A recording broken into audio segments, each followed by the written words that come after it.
I think Europe is coming out of it and is going to be stronger. There's no doubt that the way in which the leaders of the European Union, and I've been privileged to sit through the European Councils and listen to and participate in the discussions, that you see that unity of purpose, discussion about how best to take the measures that need to be taken, support for those countries who individually have had to do difficult things, and a real sense of collaboration and of working together to find a solution to help build the confidence back, which we now see.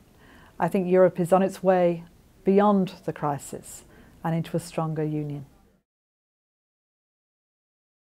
Well, I said when I began that our neighbourhood should be our priority because Europe needed to show it was able to act in its own neighbourhood. And we've been working with countries right across our southern and our eastern neighbourhood in helping them to build the future.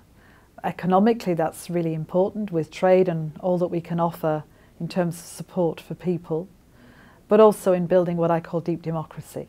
And that means not just one election. It means all of the things that we would recognise in the European Union and we'd recognise in the United States are part of that democracy. Civil society, independent judges, a police force that works for the people, institutions that are not corrupt. All of those different elements have to be put in place. And the guarantee of the future is that you don't just see one election, but you have the guarantee of elections to come.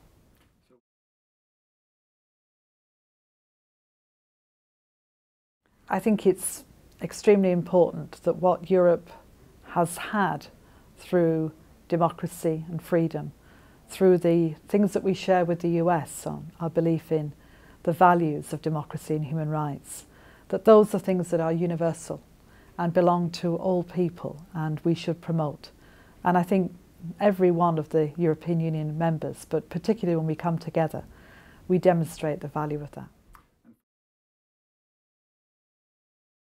Very important. In foreign policy terms, extremely close. We talk every day, every hour probably, to each other.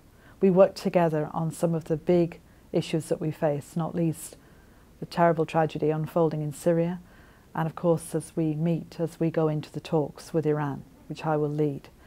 And on many other issues, we work as closely as we can. And that builds on the economic backdrop too, of a very strong transatlantic relationship that I hope will get even stronger in the future.